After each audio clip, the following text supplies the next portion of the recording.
시장 대한민국 최고의 방송 스픽스 최고의 프로그램 역전의 영세주 시간이 돌아왔습니다. 반갑습니다. 와. 오늘 아주 힘차게 시작을 해볼 수 있습니다. 주식시장도 미쳤고요. 미쳤다. 와 정말 우리 대통령이 이렇게 공약을 안 지키시면 안 됩니다. 네, 뭐 저는 사실 상관도 없지만 6,000포인트 어제 코스피 돌파한 데 이어서 오늘은 6,300을 넘었다고 하는데요. 각종 커뮤니티에 정말 여러 가지 밈이 돌고 있다 이런 얘기도 있고요. 또 하나 결국 강남 상구와 용산구 아파트 값이요 100주 만에 하락세로 돌아섰다. 이상한 과학의 나라 에이스. 꽤 오래전 것 같은데 왜 시간이 그대로지? 에이스에선 시간이 다르게 흐르니. 찍었습니다. 67%. 뭐 이 얘기를 우리가 안 할 수가 없는데요. 자, 오늘 신나게 한번 여러분들하고 이야기를 해보도록 하겠습니다. 동접도 그렇게 신나고 기쁜 마음으로 함께 얘기할 수 있기를 제가 기대해보면서요. 김상환 평론가님 어서 오십시오. 네, 안녕하세요. 와. 근데 이재명 대통령 뭐 공약을 넘어서는 이 코스피 나쁜 사람이에요. 그러게 포모 증후군에 시달리겠어요. 그러니까요. 좀 이따 꼭 그 얘기 소외돼서 해드릴게요. 어떡해. 네, 정말 저는 솔직히 거기에 포함되는데요. 좀 이따 얘기해 주십시오. 네, 그리고요 그 옆에 정기환 스픽스 대표 어서 오십시오. 네, 그리고 김지어 더불어민주당 성남시장 예비후보님 어서 오십시오. 반갑습니다. 와, 열심히 하고 있습니다. 너무 오랜만에 봬요. 네. 왜 이렇게 오랜만에 봐요? 안 나와요 왜 우리 나하고? 네. 구조 조정이 돼서 스픽스에서 2개 나가던 거 하나를 줄었고 오늘은 대타로 갑자기 그래요? 오후에 전화가 와서 그럴 리가 있습니까? 제가 가겠습니다 해서 이제 나왔습니다. 그냥 앞에다 대놓고 그냥 질러버리는데. 그러니까요. 지금 누구 욕하는 건지. 그 앞에 누가 앉아 계시는데 저분에게 뭐라고 하는 거죠? 아닙니다. 이 방송계에서 구조 조정은 굉장히 일상화됐기 때문에 네, 괜찮습니다. 맞습니다. 자, 여러분들 오늘 정말 이 이야기 할 얘기가 너무 많아요. 너무 맞습니다. 네, 너무 많아요. 자, 주식시장 얘기 먼저 한번 해보겠습니다. 코스피 6천? 우리 어저께 사실은 방송하면서 우리는 뭐 거기서 소외되고 있다 이런 얘기도 사실 했습니다만은 부러워서 그러는 거거든요. 우리 김세환 평론가님 좀 전에 무슨 증후군이요? 포모 증후군. 네, 그게 뭡니까? 그러니까 소외됐을 때 사람들이 유행에 뒤처진다고 하는 두려움을 느끼는 거거든요. 지금 소외되신 분들이 좀 있을 것 같아요. 지금 포모 증후군에 시달리시는 거 아니에요? 맞아요. 내가 그때 했었어야 되는데 그때 나도 들어갔어야 하는데. 저는 타이밍을 못 맞추더라고요 항상. 근데 우리는 이재명 대통령을 믿는데 네. 왜 이재명 대통령 말을 안 믿었지? 그래서 왜 이지경이 됐지? 아니 말은 믿었는데 우리가 좀 느려. 느려. 약간 조금 이렇게 빨리빨리 싹딱딱 들어가야 되는데 워낙 딴 일이 많다 보니까 좀 못하고 있는데 우리 김지호 대변인은 어떻습니까? 주식 하십니까? 저는 사실은 22년도에 이재명 대통령이 그때 당선될 줄 알고 그때 제가 가지고 있는 금융 자산은 다 한 네? 90% 이상 삼성전자를 샀습니다. 90%나요? 네? 얼마치에 그게? 뭐 하여튼 뭐 금액은 말할 수 없지만 다 샀는데 어? 그리고 이제 뭐 제가 쓸 돈은 있었죠. 근데 그리고 나서 막 마이너스를 계속 기록하고 있었는데 안 봤어요. 윤석열 때 그냥 너무 그럼 바쁘기도 몇 했고. 년을 묻어놨다는 거네? 그리고 나서 이제 지금 보니까 오늘 아침에 심장마비 걸리는 줄 알았습니다. 어머 너무 많이 올라가지고요. 예, 예. 와, 야. 그때는 되게 싸게 샀을 텐데. 그렇죠. 지금 어느 시점에 그때는 샀는지는 모르겠는데. 58,000 전자 뭐 그러니까 지금 한 4배 네 배, 올랐네. 네 배. 20만 원. 뭐 근데 이제 58,000원에 다 산 건 아. 아니고 6만 원, 7만 원. 아니 잠깐만 기다려봐요. 자기 자산의 90%를 넣었다는 거 아니에요? 아니 그냥 금융 자산. 금융자산에 적으면 얼마예요? 예? 비밀입니다. 자칫하면 집 한 채 사주겠네. 야 너무너무 얼굴이 좋아 보이는데요. 그 깜짝깜짝 놀래요. 이렇게 상승하는 장은 없었거든요. 근데 정말 대단하신데요. 저는 지난번 이제 대선 기간 동안에 네. 경제 프로그램에도 나갔거든요. 그래서 앞에 국민의힘 패널하고 같이 막 이렇게 토론하는데 주가 5천 시대 열겠다고 얘기했던 걸 한 거예요. 네. 제가 그랬거든요. 노무현 대통령도 180% 올랐어요. 그 시절에. 뭐가 불가능해요? 얼마든지 할 수 있어요. 네. 그런 거 돈이 없어서 안 샀네. 근데 저는 네. 경기도 있을 때 이재명 도지사랑 같이 일해봤잖아요. 근데 이재명 대통령하고 저하고 경제관이 맞는 게 하나 있어요. 뭐요? 도지사 때 항상 무슨 얘기하냐 하면요. 그 기업하는데 쓸데없이 행정이나 공무원들이 아이디어 내고 뭐 하지 마라. 이 시장을 공정하게 누구나 공정하게 경쟁을 해가지고 정말 자신의 실력을 발휘할 수 있는 여건만 만들면 된다.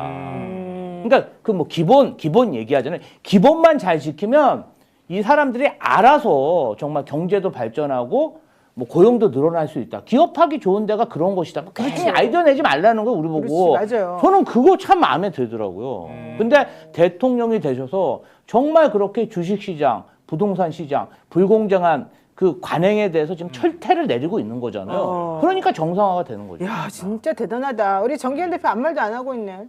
아니요, 저는 요즘 뭐 김재호 대변인을 비롯해 주위에 주식에서 돈 번다는 분 보면 저는 주식을 하지 않지만 굉장히 기분 좋게 그쵸. 잘 바라보고 있습니다. 저도 이제 업을 하고 있는 사람으로서 야, 그러면 주식에서 돈 벌면 다른 쪽에도 이제 뭔가 훈풍이 불겠구나. 네. 뭐 그렇게 생각하면 저한테도 기회가 오지 않겠습니까? 지금 뭐 당장 뛰어드는 것이 맞다 안 맞다에 대한 판단은 좀 별도로 하더라도 요즘 돈 버는 사람 많이 생기니까 특히 이재명 대통령이 만든 정책 때문에 돈 버는 사람들이 많이 생기고 무엇보다도 국부가 엄청 늘어났어. 아, 국민연금 같은 게 엄청나게 지금 그러니까 좋네요. 이제 연금 걱정 안 해도 된다. 국부가 이렇게 뭐 2배, 3배로 늘어나면은 연금은 이제 딱 정해져 있는 건데 그러면 대한민국 전체가 잘 사는 것이니까 뭐 그것만큼 좋은 게 있습니까? 저한테도 맞습니다. 기회가 오지 않겠습니까? 아직은 안 왔지만 거기에 대해서 불만을 갖는 것보다 그렇죠, 혹시 그렇죠. 주식 투자하지 않는 분들께 제가 말씀을 좀 드리면 네. 이제 다른 쪽으로도 오니까 꼭 여기에서만 이겨야 된다. 이재명 대통령의 국정 또는 경제정책의 목표가 주식 시장만 살리자는 것이 아니라 그렇죠. 다른 경제 성장도 함께 이제 갈 것이기 때문에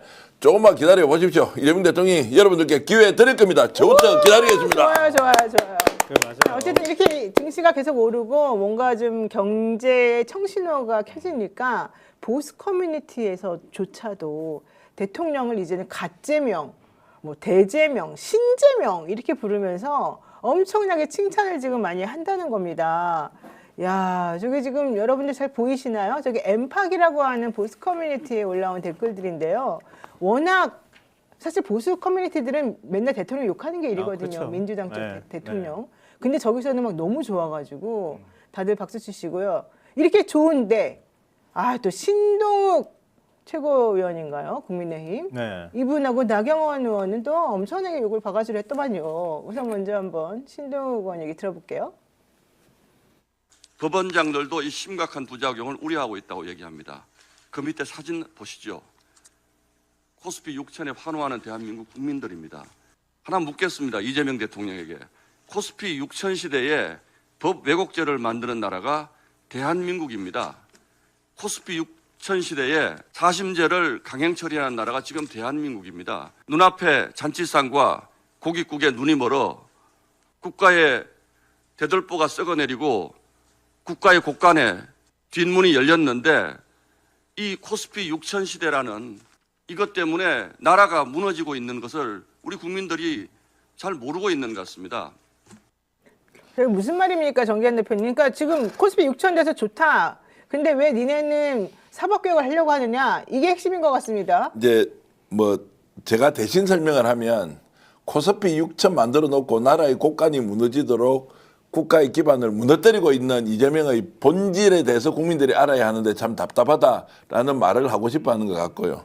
제가 거꾸로 좀 말씀을 드리면 저 내용을 보여줌으로써 누가 가장 크게 이익을 받게 돼요? 대통령인 것 같은데. 그러니까요. 저걸 바라보던 민주당이나 대통령이 이야 정말로 국힘에서 드디어 주가 6천 자랑을 해주고 있구나. 자, 더 중요한 게 있습니다. 네. 저 발언에서 6천을 기정사실로 바라보는 것. 거품이기 때문에 국민 여러분 위험합니다. 곧 대폭락 장세가 올 것입니다. 라고 해야 되잖아요. 6천을 인정하고 있다는 것. 국힘 최초로 6천 시대를 받아들이고 있다는 이것이야말로 국힘이 대단한 올 발언을 국민들을 위해서 해주었다. 이렇게 저는 봅니다. 사실 본인들도 주식 하고 있을 것 같은데요. 아까 그 댓글에 오신 분들 내가 조사를 해봤을 거 아닙니까? 네. 다 돈 벌고 있어요. 그러니까. 자, 그럼 전환길이 나와서 막 욕하는 거예요. 뭐 때문에 합니까? 뭐 국가를 뭐 바로 세우고요? 애국심요? 아니죠. 슈킹 아니겠습니까? 그쵸. 근데 이재명 대통령은 합법적으로 시장을 정상화시켜서 주식 투자 솔직히 국힘 쪽의 성향이 더 많이 합니까? 아니면 민주당 성향이 더 많이 합니까? 규모 민주당 성향이 많이 합니까? 국힘 쪽이 더 많이 합니까? 네. 누가 지금 돈 벌었습니까? 돈 버니까 좋아가지고 저렇게 하는데 그러면 대통령한테 욕은 안 해야지. 그러니까 고맙다 그래야지. 돈을 벌게 해준 사람한테 왜 욕을 하지? 뭐. 속으로 덩실덩실 춤을 추고 있을 거예요. 아니, 대통령 더 잘하라고. 그럴까요? 이게 국민의힘 최고위원 정도 됐으면 국민들이 정말 무엇에 관심이 있는지 잘 생각해 보세요. 재판소원제, 네. 대법관 증언, 법 왜곡죄. 네. 그게 국민들 먹고 사는 문제랑 뭔 상관이 있습니까? 네. 아무 관심도 없어요. 자, 조희대 대법원장 그리고 법조인들은 그게 관심이 많겠죠? 그렇죠. 본인 면이 안 서고 본인 처벌받을 수도 있고 네. 그리고 대법관들은 헌법재판소보다 뭔가 위상이 추락하는 거 아니겠습니까? 네. 자기 면이 안 서는 거. 그런데 국민들이 재판소원을 하던 법 왜곡죄를 하던 그게 국민들 피부에 와닿는 정책입니까? 아니잖아요. 네. 아닌 걸 가지고 주가지수 저 급등세 비교하는 것은 전 말도 안 된다고 생각합니다. 근데 저분은 일단 그냥 좀 해석이 좀 이상하긴 한데 좋은 말로 알아듣겠습니다. 네. 범한테 물려갔어야 될 사람이 아직도 저러고 떠들고 있네. 그러니까요. 범하고 같이 그냥 가든가. 예, 고래 쪽부터 하는 얘기지만 밥이 네. 하늘이라 그랬어요.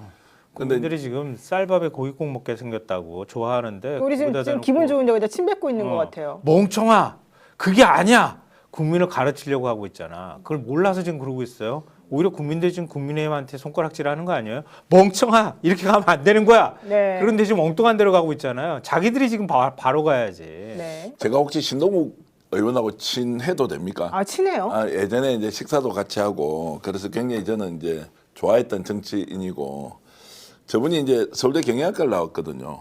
그러니까 이제 실물 경제에도 굉장히 해박하고 실제로 똑똑하기 때문에 저 발언의 이면에는 실제적인 진실이 무엇인지 누구보다 잘 알고 있는 저는 이제 기자 출신 앵커라고 생각을 하고 네, 지금 언론인 국견이- 출신이죠. 예. 그래서 이제 그런 걸 보면 이제 저렇게밖에 할 수 없는 현실과 국힘의 현실 그리고 실제로 대통령을 드러내놓고 인정할 수 없는 그것도 진실 사이에서 갈등하고 있는 모습이니까 저렇게 이야기하는 것을 우리가 알아서 해석하면 되지. 알겠습니다. 저 발언 자체만 놓고 이렇게 저렇게 막 이렇게 알겠습니다. 이제 하는 것은 좀 뭐 그렇다 이런 자, 말씀드립니다. 어쨌든 이재명 대통령 코스피 처음에 5천 달성한다고 공약을 내놓았을 때 나경원 위원장이 국민의힘 공동선대위원장이었는데 코스피 5천 시대라는 허황된 구호를 이재명이 외친다. 마치 신기루 같다. 이렇게 얘기를 했었고요. 이재명식 코스피 5천은 모래 위의 성이다. 이재명의 코스피 5천 약속은 기초공사는 생략한 채 화려한 2층, 3층 집을 올리겠다는 말과 같다. 이렇게 얘기를 했었고요. 김문수 당시 대선 후보도 5천은 치킨, 라면을 부셨다. 자담 부슐랭 치킨. 생각하는 거다. 주식시장에는 이미 이재명 리스크가 존재한다. 이런 얘기를 했었었거든요.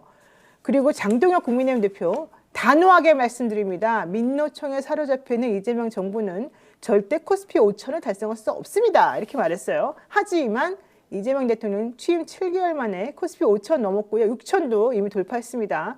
전 세계 주식시장 상승률로는 세계 1위고요. 시가총액이 5천조를 넘어서면서 프랑스를 추월해서 세계 9위라고 합니다. 이런데 오늘 나경원 의원은 이재명 정권은 부동산과 주식으로 국민의 눈과 귀를 가리고 있다. 이런 또 시대착오적 발언을 해서 우리들에게 참 씁쓸한 여운을 남기고 있습니다. 어쨌든 되게 긁히고 있는 건 확실한 것 같습니다. 제가 이제 이 말씀 하나 드릴게요. 실제로 이제 투자 여력이 없으니까 우리는 주식을 살 수가 없는데 만약 지금 예를 들어서 그 충분한 자산을 가지고 여유 자금이 있으면 저는 무조건 들어가죠.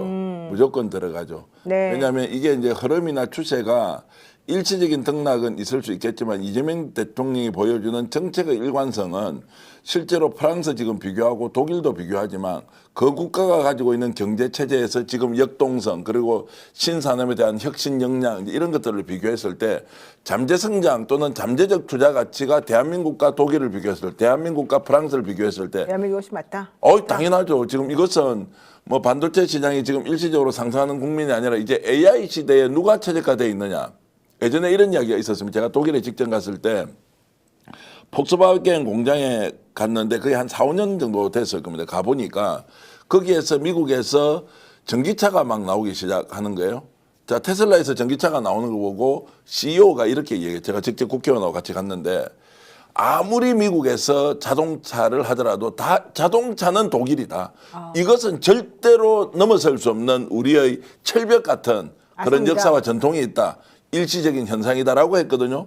그런데 어떻게 돼 있습니까? 지금 전 세계 자동차 시장을 누가 주도하느냐? 독일이 어쩔 수 없이 따라오고 있고 테슬라 갔죠. 한국 갔죠. 이제 일본도 따라왔죠. 독일도 이제 따라오는 형국이니까 독일에서는 뭐냐?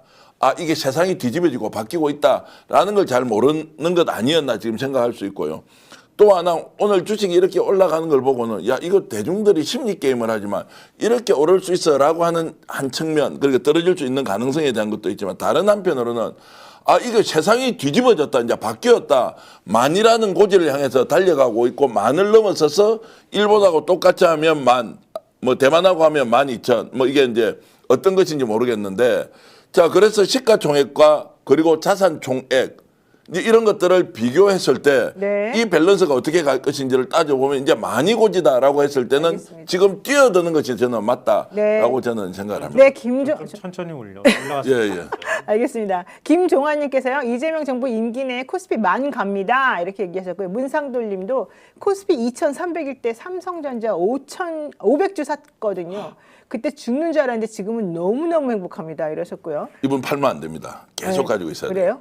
그래도 나중에 책임 못 지시면 어떡하려고 아니 그래요? 제가 이광수 대표한테 그렇게 들어서 오를 때는 팔면 안 된다고. 알았어요. 자, 문감리님, 대통령님 민주당 탈당하셔가지고요. 보수, 중도, 진보 다 통합해서 창당해주세요. 이러셨고요. 아, 이 얘기도 또 좋으네요. 네, 소백대추님. 시민들은 강건의 불구경이네요. 속상합니다. 이런 얘기 하시는 분들 좀 계시긴 하네요. 어쨌든 중요한 거는요. 대통령님이 하니까 뭔가 된다. 이거를 우리가 이제 알았고 또 하나.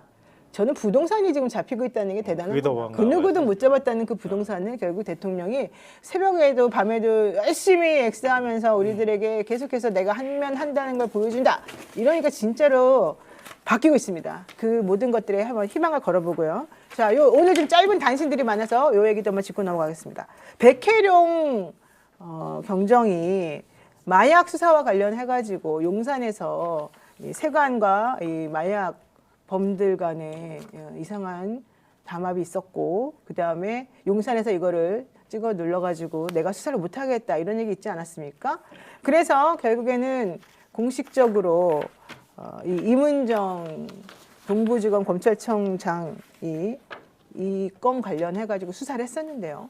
결국 오늘 수사 결국 발표를 했습니다. 없었다. 실체가 없다. 실제 백혜룡 경정이 답정너와 같이 답을 정해놓고 수사를 진행했는데 아무리 살펴보더라도 뭐 용산이나 이런 데서 개입해가지고 이 세관과 이렇게 짜고 마약범들이 뭔가 움직였다고 하는 내용은 없었다. 이 얘기를 공식적으로 이제 오늘 발표를 했고요. 이원석 총장이라든가 한동훈 당시 뭐 법무부 장관이라든가 이런 분들에 대한 모든 혐의는 다 무혐의로 종결했다. 이런 발표를 했습니다. 그러고 나니까 백혜룡 경정 측에서 나 이거 인정 못한다 이런 얘기를 했고요. 실제 이 합수단에서 수사한 과정 관련해가지고 백혜룡 경정을 오히려 수사 기밀을 누설한 혐의로 수사 지금 감찰 진행하고 있다고 좀 얘기가 나오고 있는데요. 이건 지금 어떻게 봐야 될지 조금 우리가 얘기를 간단하게 한번 하고 넘어가야 될 것 같습니다. 어떻게 누가 얘기해 주실까요? 김지호 우리 대변인님? 아, 저는 좀 이런 말씀 드리고 싶어요. 네. 우리 박정훈 대령이 지금 뭐 승진도 하고 군에서 굉장히 큰 활약을 벌이고 있습니다. 그리고 지금 보면은 계엄과 내란에 참여했던 그런 인사들에 대한 조사가 승진한 사람까지 다 지금 중지되고 지금 조사가 진행되고 있는데요. 공직자라고 하는 것은 네. 자신이 하고 싶은 일을 하는 게 아니라 조직에서 지휘하는 대로 따르는 게 그게 공직자 아니겠습니까? 네. 물론 이제 정치는 좀 다를 수가 있죠. 본인의 소신에 따라서. 근데 결국은 그것들도 국민의 위임을 받은 거잖아요. 그렇기 때문에 정무직 공무원이 아니고 선출직이 아닌 분이 네. 너무 지나치게 본인의 소신이나 본인의 믿음 이걸 가지고 공무를 하다 보면은 어떻게 보면은 조직 간에 좀 마찰도 생길 수 있고 굉장히 좀 안 좋은 결과가 나올 수 있는 것 같습니다. 네. 이제 백혜룡 경정님이 여러 가지 이야기를 주장하는 것은 그동안 그 윤석열 정부에 정말 미심쩍은 일이 많았기 때문에 국민들도 많은 지지를 했습니다. 그런데 그렇죠. 네. 이재명 정부 들어서 임은정 검사가 또 누굽니까? 근데 여러 가지 사항에 대해서 조사를 했는데 이런 결과가 나왔으면 본인도 본인이 믿고 있고 본인이 생각하고 있는 범죄 혐의에 대해서 다시 한번 되짚어 봐야 되지 않을까? 그리고 수사라는 게 결국 증거를 통해서 해야 되는 거잖아요. 그렇죠. 다시 한번 살펴보셨으면 합니다. 네, 합수단에서는 26일 세관 마약 밀수 연루 의혹 사건에 대한 종합수사 결과를 발표했는데요. 의혹들이 모두 추측성 주장들에 불과하다는 사실을 규명했다라고 밝혔습니다. 지난해 6월에 출범했던 합수단에서는 2023년 1월부터 9월까지 말레이시아 마약 밀수단체 조직원들이 국내에 마약을 들여올 당시 세관 직원들이 연루됐고 이를 수사하는 과정에 경찰과 검찰 지휘부 그리고 용산 대통령실이 개입해서 사건을 은폐하려 했다라고 하는 의혹을 수사해 왔는데요. 여기에 임은정 검사가 이제 팀을 꾸려가지고 실제 수사를 했고 또 실제 백혜련 경정도 그럼 가서 네가 한번 직접 해봐라라고 해서 대통령에 의해서 거기 가서 수사를 직접 했는데 결과론적으로는 아무것도 실체는 없는 것으로 지금 나왔어요. 여기에 대해서 백혜련 경정은 이거 나 인정 못한다라고 지금 반발하고 있는 상황인데요. 어떻게 보십니까? 저는 백혜련 경정 얘기도 여전히 중요하게 다뤄야 한다고 보고요. 이게 이제 제3의 기관에서 한 것이 아니라 이해 당사자, 즉 수사와 관련된 이해 당사자가 임은정 검사장과 백혜련 경정이 같이 투입됐는데 백혜련 경정 들어가자마자 이 수사가 공정하게 정확하게 이루어지지 않는 구조 위에서 내가 그냥 단순히 참여만 하고 있는 것인데 이거 문제 많다라고 제기를 했는데 이게 해결이 안 됐습니다. 그리고 중간에 사실상 쫓겨나다시피 하고 이제 같은 이 지점을 김조 대변인이 하는 말씀에 저는 좀 반대 의견을 낸다면 그러면 이것을 객관적으로 누가 인정할 것이냐. 그러면은 검찰 주도로 이루어졌던 그 사실관계에 대한 재확인이 해당 사건의 수사를 담당했던 그 경찰 출신의 백혜련 경정과 충돌이 있었을 때 제3의 기관이 뭔가 확인을 해주지 않는 이상은 백혜련 경정의 얘기도 우리가 좀 더 면밀히 들어야 하고 이것이 실제로 국회에서 필요하다면 국정조사를 통해서도 한 번 더 확인할 필요가 있는 거 아니냐. 네. 검찰을 믿지 못하는 국민들이 압도적 다수인데 임은정 검사가 주도하는 그 수사 예를 들어서 팀은 무조건 믿어야 한다라는 것도 저는 아니라고. 왜냐하면 이미 특검이 출발해서 3대 특검을 했는데 파견 검사들이 제대로 수사했느냐 하지 않았느냐. 이미 특별검사 자체가 그 수사를 맡는 파견 검사들한테 포획이 돼서 제대로 따지지 못한 것도 많다라는 것이 이제 나온다고 보면 이것이 오늘 발표가 됐기 때문에 믿어야 한다라는 데서는 저는 유보적이고요. 백계롱 경정이 하는 얘기도 충분히 듣고 그 내용이 또 무엇인지 확인을 할 수 있다면 한 번 더 좀 짚어봐야 한다고 봅니다. 네. 그래서 의견이 좀 다 다른. 다 다른 것 같아요, 보니까. 네. 그러니까 저는 지금까지 수사한 결과로만 보면요, 백혜련 경정의 주장이 신뢰성이 별로 없어요. 솔직하게 인정해야 된다고 보고요. 네. 우리가 탄핵 그리고 또 내란 국면에서 굉장히 혼란스러운 상황이었고 또 윤석열이 행했던 그동안에 엄청나게 많은 폭정과 이런 것들이 누적되어 있는 상태에서 백혜련 경정의 주장을 굉장히 확실하게 했단 말이에요. 그러니까 많은 분들이 그 주장을 믿을 수밖에 없는 상황이었던 것도 사실이에요. 그러면 이 시점에서 우리가 정리는 좀 해야 될 것 같아요. 근데 중요한 거는 이거예요. 저는 뭐 백혜련 경정의 말을 믿고 안 믿고의 문제가 아니라 수사하기는 좀 어려운 환경이었다는 거 인정해요. 네. 왜냐하면 검찰 중심으로 한 합수단이 꾸려졌기 때문에 백혜련 팀을 딱 별도로 만든다 하더라도 좀 어려웠을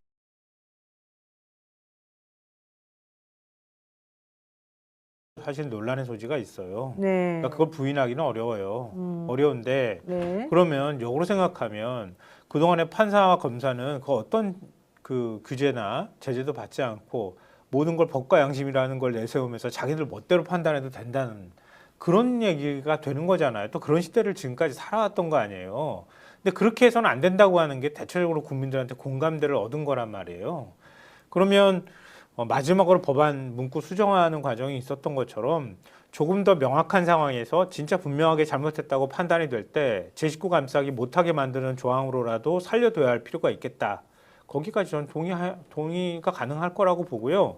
그리고 그걸 마치 뭐 이 국민의힘 쪽은 러시아하고 북한 뭐 이런 데 있는 법이라고 자꾸 그렇게 얘기를 하던데 그러면은 자 잡아와 그러면 막 잡아가지고 막 그냥 감옥에 가두고 그럴 수 있는 거예요? 그게 아니라 동료 판사들이 판단하는 거예요.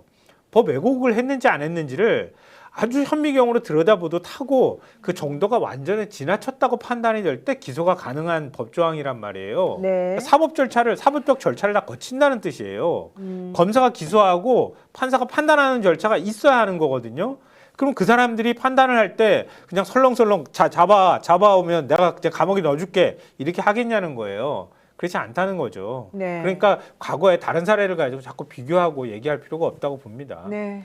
엉터리 판결 엄청 많이 해서 없는 제도 만들어서 기소하면은 그걸 판사가 땅땅땅 해가지고 감방에 쳐넣는 그 사람들이 처벌 좀 받아야 되겠다고 하는데 그 법 조문이 위헌 소지가 있다 없다에 대해서 논의는 할 수 있으나 근본적으로 이게 왜 만들어져야 하느냐. 추미애 법사위원장이 판사 출신이에요. 네. 박은정 의원이 검사 출신이고 김용민 변호사는 진짜 국회의원 되기 전에 날고 기는 법 전문가였어요. 이 사람들이 만든 법을 바깥에서 법조인들이 다 만들어서 판사 검사 출신들이 정리했는데 야 이거 위헌 소지가 있다라는 것을 진짜 위헌 소지가 있다면 그 위헌 심판을 받으면 되는 거. 그것이 아닌 진짜 비전문가가 만든 것처럼 하는 것은 저는 무조건 반대. 법외국제가 통과했다는 것은 그 법이 완결된 구조가 아니면 다음에 바꾸면 되는 것이고 그 출발이 뭐냐. 그럼 이거 반대하는 국힘 의원들 나와서 조희대가 하는 재판 여러 사항들을 대해서 야 이거 맞나? 그래 법과 양심에 따라서 판결한 것이다. 여기에 동의를 하라. 이 이야기를 먼저 해야 되지. 이 법안에 대해서 위헌 소지 여부를 따지는 것은 좀 과하다. 두 번째, 오늘 통과가 됐다는 것은 압도적 다수가 이것이 필요하다는 거죠. 그러면 저는 눈치 안 보고 정치적 책임지겠다 그러고 민주당이 밀어붙이고 가야 하고 이것이 문제가 있으면 헌법 소원을 통해서 뭔가 바꿀 수 있는 일이 있으면 바꾸라. 이렇게 하고 자신감 있게 저는 밀어붙이고 가야 한다고 봅니다. 자, 어제는 사법개혁 중에서 3법에 반대하는 조희대 대법원장은 연일 침묵을 이어가고 있는데요. 요거 한번 잠깐 보겠습니다. 대법원장이 어제 사법개혁안 관련해가지고 보고 대법원장이 어제 사법개혁안 관련해가지고 보고 네. 대법원장이 어제 사법개혁안 네, 질문했는데 대답은 안 하고 그냥 이제 겸연쩍게 웃고 넘어갔는데 여당에서는 조희대 대법원장에 대해서 다음 주에 뭔가 한다고 얘기가 좀 나오고 있어요. 아직까지 이제 제가 그걸 자세히 말씀드리기가 좀 그렇고. 아, 그래요? 예. 원내에서 좀 정리해서 말씀하시지 않을까. 뭐 탄핵안 얘기까지 지금 나오고 있는 중인데 이렇게 되면 또 막 문제가 커지는 거 아니겠습니까? 제가 좀 거칠게 말씀드리면 거칠게 말고 좀 부드럽게 해주세요. 부드럽게 할까요? 그러면 윤석열도 잘못해가 감방에 들어갔는데 네. 그러면 대법관은 대법원장은 판사들은 우리 사회가 합의해서 어떤 잘못이 있더라도 양해해주고 존중해주고 독립성 인정하자는 사회적 합의가 없는 이상은 조희대도 예외일 수 없습니다. 이재명 대통령에 대한 파기환송을 제가 이거 잘못됐다고 주장하는 게 진짜 주장입니까? 의용이었어요? 이재명 대통령 편들라고 하는 것입니까? 대한민국 법조인들 다 물어보세요. 대통령 선거 기간 중에 그것도 말도 안 되는 논리를 가지고 아예 유죄 취지로 파기환송하는 그 행위에 대해서 이 사람이 무슨 이야기를 하고 있어요? 국민이 선택하는 그 준엄한 시기에 대법원이 그것도 무죄가 된 것들을 아예 거꾸로 뒤집어서 파기자판까지 하려고 했던 거 아니에요. 그런데 한마디 말이 없어. 그런데 자기들은 독립성이 있고 법과 양심에 따라서 한다. 저 들어가는 거 보세요. 저 사람이 그러면 사법 지금 예를 들어서 파업을 할 거예요. 네. 어떻게 합니까? 할 힘도 없고 입법권관이 돼서 하는데 무슨 이야기를 하고 있느냐 이렇게 저는 던지고 싶죠. 네, 말씀해 주세요. 네. 아니요. 왜 웃으세요? 아니요.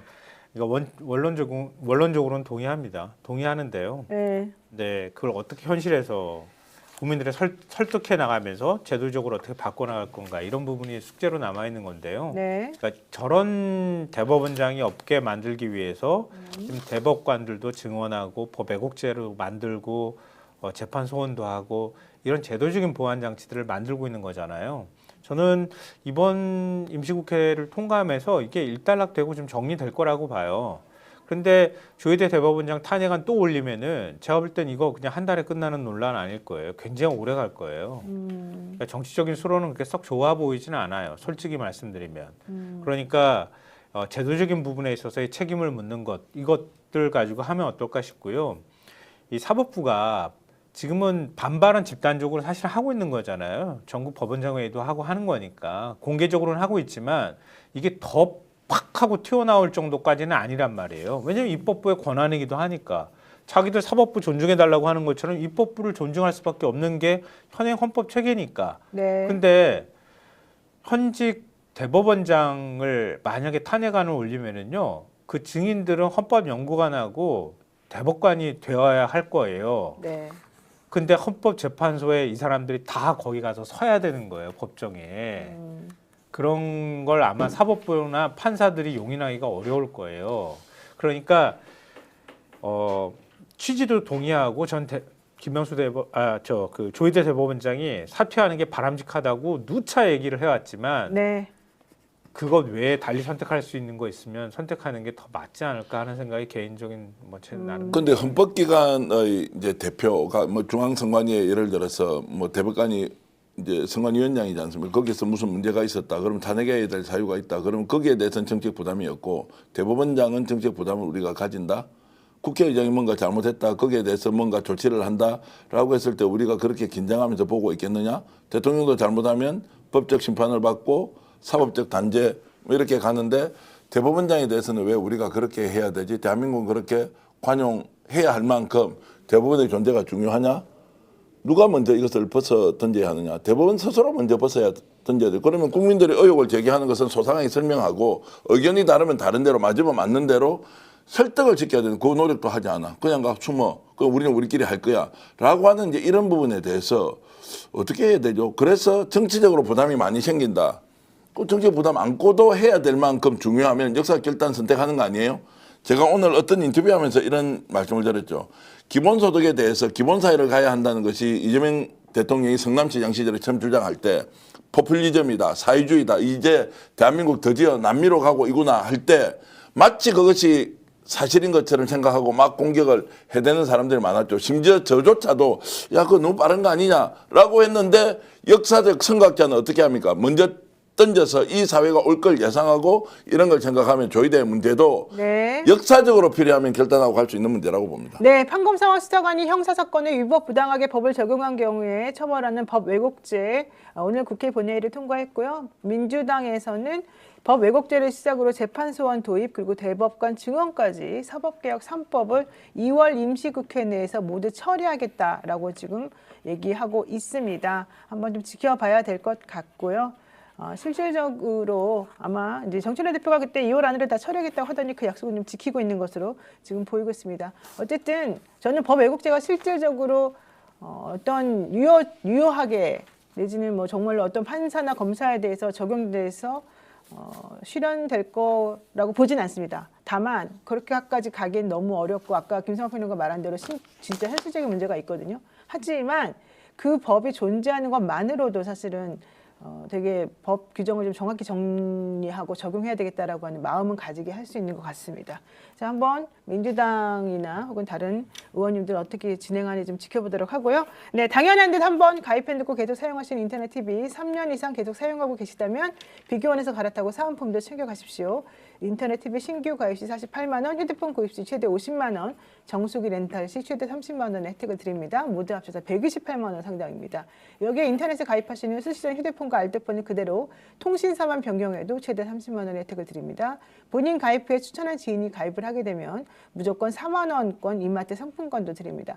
개인정보 보안도 철저해서 한 건의 보안 사고도 없습니다. 비교원에서 드리는 겁니다. 8억 이상의 보증보험에 가입해서 한 번도 억울한 일이 없습니다. 인터넷 TV, 휴대폰 정수기 비교는 비교원에서 하시면 될 것 같고요. 자세한 내용은 1670-2571을 통해 상담 받으시거나 더보기 링크 또는 네이버에 비교원 검색하시고 상담 신청하시면 됩니다. 그리고요, 제철 생산의 전문 목포 경영푸드. 여기 목포 경영푸드는 우리 스픽스몰에서 정말로 고마워하는 그런 회사이기도 합니다. 정말 좋은 식재료를 혹은 맛있는 먹을거리를 우리들에게 아주 좋은 가성비로 제공을 해주는 곳이거든요. 쫀득쫀득한 식감이 일품인 제철 숭어회 드디어 나왔습니다. 주문 즉시 작업하는 찰지고 달콤한 제철 숭어회 400g 더하기 초장 그리고 와사비 간장이 22,900원에 제공됩니다. 스픽스몰 들어가시면 여러 좋은 상품들이 많이 있으니까 한번 들어가셔서 보시고요. 한번 주문도 해주시면 좋을 것 같습니다.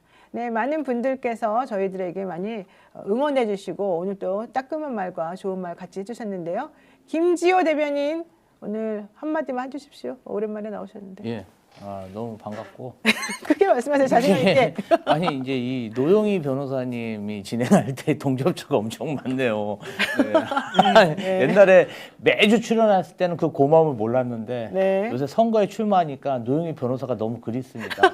집에 가기 전에 단체 사진이라도 한 장 찍고 가야겠습니다. 아유, 고맙습니다. 그리고 제가 네. 이번 주 토요일 2월 28일 오후 2시에 서현동 풍림아이언에서 김지호 성남시장 예비후보 후원회 사무실 개소식을 엽니다. 스픽스 팬분들 환영하니까 이날 많이 와주셔서 저 좀 응원해 주시면 감사하겠습니다. 네, 저도 2월 28일 2시에 가려고 예. 하는데 주차는 어떻게 되나요? 2시간 무료입니다.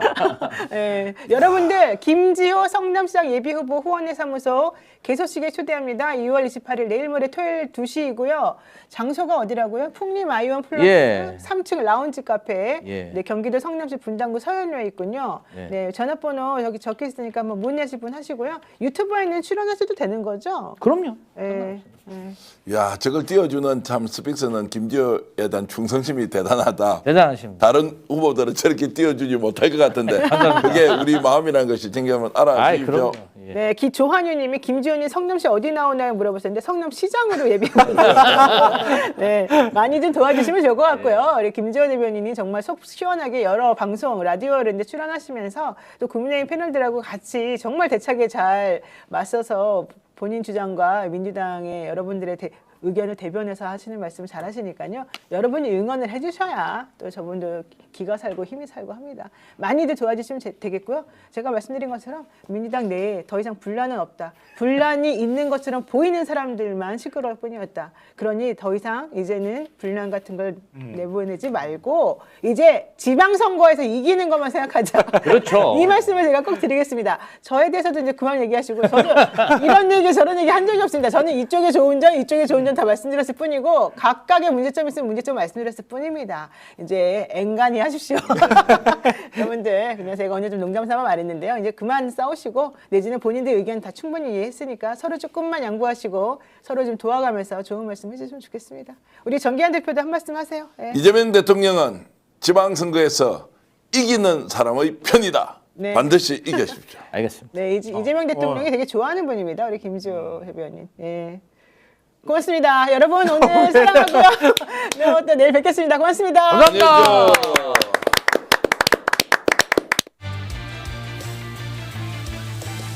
역전의 용. 사실 방송 경력은 곽 기자가 선배죠.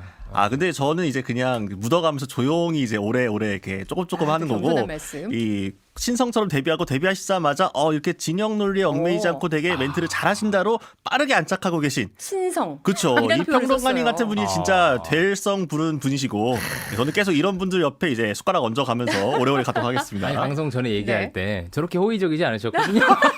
준비된 멘트가 수르륵 나오는데 역시 방송인이다. 대단합니다. 이석현 평론가가 사실 평론가 활동을 시작한 지는 얼마 되지 않았는데 경력이 저 깜짝 놀랐습니다. 아하. 이렇게 사람이 급변심을 할 수가 있나요? 급변심이라뇨. 실용주의죠, 실용주의. 실용주의인가요? 뉴 이재명이라고 할 수 있죠. 뉴 이재명이다. 요즘 인기가 많은. 근데 어쨌든 제가 한 11년 보좌관 생활을 네. 했고요. 이제 제가 근데 말씀드려도 될까요? 이력을? 제가 그냥 철새 말씀드릴게요. 노래지를. 예. 심상정 의원실 정의당에 시작 있다가 좋네요. 예. 그다음에 또 문재인 정부의 국정부실에서 행정관으로 있다가 그렇죠. 그리고 갑자기 이제 뭐 국민의힘 국민의힘 허은하 허은하 의원실 의원실. 예. 그리고 이준석 의원실의 부실장. 부실장으로 있다가 있다가 갑자기 나 평론가 할래. 그렇죠. 그러더니 지금 이재명이 너무 좋아. 아니야, 그 그건 정도까지 아니에요? 확 그냥 좋은 글씨를. 아니 근데 어쨌든 이 타노스가 인피니티 스톤 모으는 것처럼 색깔별로 지금 거의 모든 정당을 다 찍어보셨다. 그러네. 지금 빨간색, 파란색, 색깔별로 모았네. 노란색 다 노란색도 찍어보셨고. 있고. 여기 지금 반장님이 네. 하나를 빼셨습니다. 뭐요? 경기도청 이재명 도지사 시절 제가 메시지 라이터였습니다. 제일 그게 인연이 사실 있구나. 잘 팔리는 네. 이력인데 말을 안 하셨네. 지금 마지막에 소개해 드리려고 약간 이력이 되게 잘 팔릴 지금 이 시기에 잘 팔릴 이력인데 왜 말씀 안 하시는 거냐? 나는 보수를 지향한다. 라고 아까 말씀하셨죠. 그렇죠. 제가 이제 조금씩 우클릭을 해서 여기까지 왔고요. 또 뭐 어떤 진영을 선택하기보다는 저는 이제 무당파로서 뭐 억가 안 하고 무당파 맞습니까? 맞아요. 억바 안 하고 이렇게 제가 청문회를 당할 줄 몰랐는데 정치 성향이라는 게 내 이력이 마이너스 플러스 있다고 저에서 무당파가 되는 게 아니잖아요. 좋은 지금 말씀이세요. 현재가 중요한 거잖아요. 제가 드리고 싶은 말씀은 저는 보수주의자일 수 있습니다. 네. 그러나 보수 정당주의자는 아니다. 어느 편을 들 생각은 없다. 네, 편을 들 생각 그 없다. 정도로 탈압박 오늘 하겠습니다. 평론 정말 기대됩니다. 자, 이 두 분 모시고 오늘의 첫 번째 주의 영상부터 먼저 보시죠. 코스피 6천에 환호하는 대한민국 국민들입니다. 코스피 6천 여러분. 넘었죠. 오늘은 6,300이 넘었습니다. 하나 묻겠습니다. 이재명 대통령에게. 그러네요. 코스피 6천 시대에 법 왜곡죄를 근데 만드는 나라가 TV조선이었어요. 그쵸, 대한민국입니다. 코스피 6천 그 시대에 전에 SBS였고. 사심제를 강행 처리하는 나라가 지금 대한민국입니다. 아니 근데 사심제와 지금 이걸 눈앞에 왜 잔치상과 고깃국에 눈이 멀어 국가의 네. 대들보가 썩어내리고 포즈였구나. 국가의 곳간에 지금 요 막았던 거는 막았던 거예요. 예, 보좌진이 적어준 거 제대로 숙지가 안 됐다는 얘기죠. 뒷문이 열렸는데 이 코스피 6천 시대라는 이것 때문에 나라가 무너지고 있는 것을 우리 국민들이 잘 모르고 있는 것 같습니다. 네. 자, 중간에 막았던 건 방송 사고가 아닙니다. 신동욱 최고위원이 말을 하다가 본인이 말을 잊지 못한 부분이었는데 자, 여기서 저희가 지금 생각을 할 수 있는 게 있죠. 오늘 코스피 6,300을 찍었습니다. 매일 사상 최고 기록을 세우고 있어요. 그런데 이렇게 온 국민이 기뻐하고 있는 우리나라의 경제 볼륨이 커지는 거잖아요. 근데 유일하게 곤혹스러워하는 집단이 있습니다. 국민의힘일 수밖에 없죠. 그 곤혹스러움이 이 막았던 구간에 드러나는 것이 아닌가 싶은데 어떻게 보셨어요? 사실 이 아침에 국민의힘 최고위원회가 거의 봉숭아학당이거든요. 서로 아무 말 하는 거에 봉숭아학당. 바빠가지고 그렇긴 한데 원래 이제 뭐 김민수 최고위원들이나 김재원 최고위원 같은 분들이 씬스틸러란 말이었죠. 어떤 진짜 말도 안 되는 말로 그날의 뉴스를 잡아먹는 분들이었는데 신동욱 수석 최고께서 많이 좀 서운하셨나 봅니다. 네. 나도 수석 최고인데 나도 좀 기사에 나와야 되는데 특히나 수석인데. 지금 이분이 또 지금 얘기하는 게 뭐냐면은 당이 원하면 서울시장 나가겠다고 했어요. 네. 근데 저 이것도 이 말도 좀 이상한데 당이 원하면 서울시장 나가겠다라고 하면 서울시장이 엄청 뭐 험지인 것처럼 얘기를 하는데 그러니까 제가 항상 누차 말씀드리는 게 기자 출신들 정치인하면 안 됩니다. 대표적으로 기자 출신 잘된 사람 본 적이 없는데 세게 가장 나오시네요. 이상한 사람 중에 한 명이 신동욱 최고다. 가장 이상하다고 평가하시는 예, 거예요. 그런 왜냐하면 요새 하는 말고 아무런 논리가 없잖아요. 저런 사람이 어떻게 무슨 뭐 주요 간판 앵커로서 이렇게 말을 하고 했다면서 본인은 또 얼마나 내가 드디어 정치를 알았다. 요새 보수 언론들이 아침마다 사설과 칼럼으로 네. 읍소를 하잖아요. 제발 국민의힘 정신 차려라. 제발 절연해라. 근데 신동욱 최고는 어떤 입장입니까? 그 조중동이 지금 정치를 모르는 거다. 내가 지금 해봤더니 알더라 하고 지금 이 장도연 대표를 강하게 밀어주고 있잖아요. 결국 저 말도 안 되는 말은 국민을 향한 말이 아닙니다. 지지층만 보고 하는 말이에요. 네. 서울시장 경선에서 본인을 찍어주세요 하는 그 강성 지지층을 위해서 하는 말이기 때문에 저렇게 아무 말이어도 된다. 저런 아무 말들이 자꾸 이렇게 전파를 타고 기사에 나가는 것 자체가 얼마나 우리 시민분들이 보기 괴로우시겠습니까?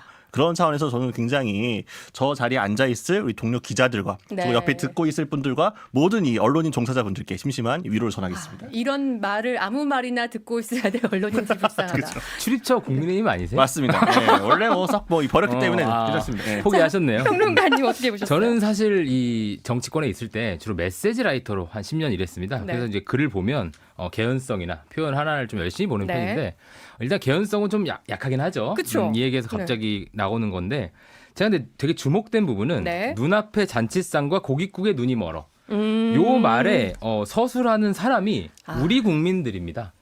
이거는 우리 국민들이 눈앞에 잔치상과 고깃국에 멀어서 예리합니다. 예리합니다. 이거는 국민 도그피그론이다. 대돼지론이다. 이렇게 가면 사실 안 됩니다. 이거 사실 예전 같이 조금만 더 세밀하게 메시지를 봤다면 네. 망언 이렇게 해서 두드려 맞았을 건데 오늘 아침까지 보니까 저 말고는 지적한 사람이 없네요. 제가 오늘 한 건 했다. 아니 저도 말씀드리면서. 기자 생활 20년 하지 않았습니까? 이 얘기를 지금 아까 보고 있는데 너무 황당한 게 아니 우리 나라에 그 곳간이 새고 있다는 말을 하는 거예요. 근데 앞에 그 사심제를 비판하고 그다음에 법 왜곡죄를 비판을 하면서 그거랑 우리 곳간이 새는 걸 연결시켰어요. 그거에 우리 예산이 뭐 많이 들어갑니까? 뉴 노멀 시대에는요. 그런 개연성은 말이 안 되지 조금 흐린 않습니까? 눈으로 하고 봐야 됩니다. 그러니까 이게 논리적으로 너무 안 맞는 거야. 근데 그러니까 기자 이게- 출신이야. 이게 분석을 할 수가 없는 게 이게 최소한의 논리 구조를 갖추고 있어요. 그러니까 3단 논법이라도 맞아야 되는데 지금 아무것도 안 맞아요. 대전제부터 그러니까 6천에 환호하는 대한민국 국민들인데 그분들께 법 왜곡죄가 문제다. 그러니까 6천 시대와 법 왜곡죄를 연결을 시도하는 거잖아요. 중간에 고리가 있어야 되는데 고리는 없고 비유만 있어요. 고리는 없어. 네, 그러니까 전형적으로 논리가 안 되니까 대충 비유로 이제 떼우고 들어가는 이게 기자들이 취재가 안 됐을 때부터 이런 식으로 하거든요. 그러니까 최고위원으로서 약간 기자 미하러 가고 있는 지금. 보수 성향 이제 패널로 앉아 있는데 네. 오늘 이렇게 제가 저까지 나서서 저 순간 보수 성향 패널인지. 죄송합니다. 그래서 네. 저까지 나서 이렇게 두드려 밟고 있으니까 좀 죄송한 말씀 드는데 사실 그래서 제가 좀 약간 보완적으로 얘기드리자면 사실 이게 슬픈 일입니다. 너무 우리 슬픈 보수 정당이 이렇게 됐다는 게 지금 왜 그러냐면 뭔 말을 해도 지금 자격이 없어진 상황이 된 겁니다. 뭐 6천 그 코스피도 사실 이재명 대통령의 덕도 있지만 핵심은 반도체 사이클일 것이고 여러 요인이 복합적으로 있는 거 아닙니까? 근데 이런 거를 제대로 비판을 해도 사람들이 이제 웃음거리로 소비할 수밖에 없는 상황. 이거 자체가 엄청난 비극이고요. 6천의 성과 물론 반도체 사이클도 있어요. 그리고 뭐 오늘 6,300 찍은 것도 어젯밤에 이제 발표된 엔비디아의 실적이 너무 좋아서 그런 것도 있겠죠. 그렇지만 어쨌든 우리나라 코스피가 이렇게 됐다는 거. 그 국민의힘은 왜 기뻐하지 못하는 겁니까? 그러니까 원래 본인들 정권 때에서 올랐으면은 엄청 이제 쌍수 들고 환영했을 텐데 이재명 정권에서 이런 성과가 나오니까 이거 칭찬을 해줄 수가 없는 거죠. 해주기가 너무 싫은 거예요. 그러니까 막 막아 뜨는 거예요. 네, 그러니까 이제 이상한 말을 갖다 붙이는 건데 저는 되게 안타까운 게 뭐냐면은 보수 야당의 실력이 너무 없어졌다. 그러니까 예전에는 보수 정당이 좀 유능한 나쁜 놈 이미지였어요. 근데 지금은 무능하고 나쁜 사람이에요. 약간 좀 우스워졌다는 자체가 문제인 거예요. 그러니까 비판을 전 충분히 할 수 있다 봅니다. 코스피 6천도 예를 들면은 야당으로서 지금 분위기 좋은데 너무 과열 양상이 있다. 특히나 대출 받아서 투자금이 너무 많기 때문에 좀 조심해야 된다. 이런 식의 메시지 내면 좋잖아요. 그렇죠. 란다든가 아니면 법 왜곡죄 같은 경우에도 뭐 민주당 내에서도 지적이 나오니까 차분하게 그냥 뭐 위헌 뭐 계속 그런 말만 할 게 아니라 왜 문제고 어떤 식으로 논의하자라고 대안을 제시하고 얘기를 해줘야 그래야 선거를 앞두고 국민분들께서 그래도 보수 야당이 나름 이런 대안을 갖고 노력하는구나. 국정 발전을 위해서 건전한 비판을 하는구나. 네. 이게 설득되어야 이제 뭔가 성과가 나오는 거 아니겠습니까? 근데 그냥 이 목적이 사라지고 무조건 그냥 비판에만 반점 찍다 보니까 이상한 말들이 자꾸 반복되어 있고 그리고 심지어 내부적으로도 저거 신동욱 최고가 직접 쓴 게 아닐 거잖아요. 보통 밑에 있는 사람 그 보좌진분들 함께 만들어가지고 올려서 이렇게 조정을 하고 보통은 컨트롤 할 그렇죠. 텐데 마지막 데스킹만 보겠죠, 네. 본인이. 저거는 아무리 잘 써주는 글도 저 사람이 소화를 못하면은 그 메시지가 힘이 죽을 수밖에 없거든요. 근데 저런 식으로 메시지가 나간다는 건 안에서의 그 기능이 지금 마비가 된 거예요. 보통 정상적인 수석 최고위원이라면은 이런 글을 써오면 본인 기자 출신으로 이거 다시 써와. 이렇게 하지 말고 그래야죠. 이런 논리로 해가지고 정돈돼가지고 다시 갖고 와라고 해서 본인이 얘기를 하든가 아니면 아예 바꿔가지고 본인 워딩으로 소화하든가 해야 되는데 뭐 저런 식으로 얘기하면 저 아침에가 대체 공회 말고 무슨 의미가 있겠습니까? 춤도 바꾸셔야겠어요. 근데 아니, 동의하는데요. 말씀하신 대로 이 법 왜곡죄 같은 경우는 이 모호성이 해소가 안 됐습니다. 그래서 어제 부랴부랴 뭐 조금 고치기도 하셨는데 형사로만 한정하는 걸로 여전히 모호성 해소 안 됐습니다. 그래서 사실 비판할 만한 겁니다, 이거. 그리고 심지어는 이제 진보 진영의 시민단체 쪽에서도 비판 성명이 나오고. 근데 말씀드린 대로 이제 메신저 오염이 너무 심각한 겁니다. 메신저 오염. 이를테면 그래서 윤호개인은 그래서 부정선거는 요 질문 지금 한 고개도 못 넘고 있는 거거든요. 사실 그 고개를 넘고도 국민들 마음을 얻으려면 여러 단계가 필요합니다. 이 보수 정당이 실제로 우파적 정책을 제대로 할 수 있느냐, 아젠다부터 중요하고요. 여러 가지 이슈가 많습니다. 뭐 문화 전쟁부터 해외 여러 그 나라들도 겪고 있는 여러 의제들을 해도 지금 될까 말까인데. 첫 번째 깔딱 고개를 못 넘는 거예요. 그러니까 이게 우리가 이 아침에 낮에 지금 뭐 이런 잔치상 이런 메시지 하나하나를 분석하고 좀 조롱당해도 싸다. 제가 좀 슬픈 마음으로 앉아있긴 했는데. 그러게요. 아니 법 왜곡죄 비판할 거 논리적으로 비판했으면 저희가 이렇게 주의 영상으로 안 올렸을 텐데. 그럼요. 지금 이거를 그대로 아무런 필터 없이 그냥 받아들이는 국민들은 정말 이 논리적으로 안 맞는 거를 다 그냥 받아들일 거 아니에요. 이거 주의 필요한 영상 맞습니까? 맞다고 보십니까? 네, 주의 정도 아니라 경고. 이게 약간 퇴출이 아닌 영상이다. 네. 아까 말씀 망언이 섞여 있기 망언이 때문에 섞여 있다. 대폭권 이런 발령해야 됩니다. 주의 영상들 저희가 쏙쏙 선별해내서 매일 보여드리도록 하겠습니다. 아하. 자, 그래서 신동욱 국민의힘 수석 최고의 발언 이후에 저희가 볼 두 번째 영상은요. 이재명 대통령이 오늘 수석 보좌관의 수보회의에서 한 워딩 중에 일부를 발표했는데 한번 보시죠. 상법 개정안이 국회를 통과했습니다. 이제 앞으로 주가 누르기 방지법 같은 추가적인 제도 개혁이 뒷받침되면 이런 정상화의 흐름도 더 크게 될 것 같습니다. 한때 불가능해 보였던 자본시장의 정상화가 현실이 되고 있는 것처럼 리액션하기가 좀 쉽지 않네요. 망국적인 부동산 공화국을 해체하는 것 역시도 결코 넘지 못할 벽은 아닙니다. 실제로 서울 지역에서 상당폭의 집값 하락이 나타나고 있습니다. 또 주택 매물은 눈에 띄게 증가하고 있습니다. 전셋값 상승률도 둔화 중이라고 합니다. 이제는 거스를 수 없는 대세, 생산적 금융으로의 자본 대전환을 한층 더 가속해야 되겠습니다.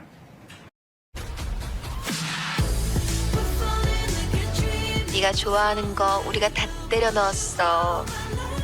이 세상에 나랑 완벽하게 맞는 자, 지금 보시면 두 문장이었는데 좀 두 문단이었는데 하나는 주식 관련 얘기였어요. 그러니까 어제 국회를 통과한 3차 상법 개정안 통과에 대한 얘기를 했고, 그리고 앞으로 주가 누르기 방지법을 추가적으로 제도 개혁하겠다는 말을 했고, 두 번째 문단에는 이제 부동산 얘기도 했습니다. 그러니까 본인의 성과를 지금 얘기를 하고 있는 거예요. 앞에 신동욱 최고위원은 애써 누르려고 했지만 또 이재명 대통령은 매일 본인의 성과를 실제로 데이터로 보여주고 있고 홍보를 하고 있는데, 그래서일까요? 오늘 MBS 여론조사 결과 보셨죠? 엄청났습니다. 말씀해 주시죠.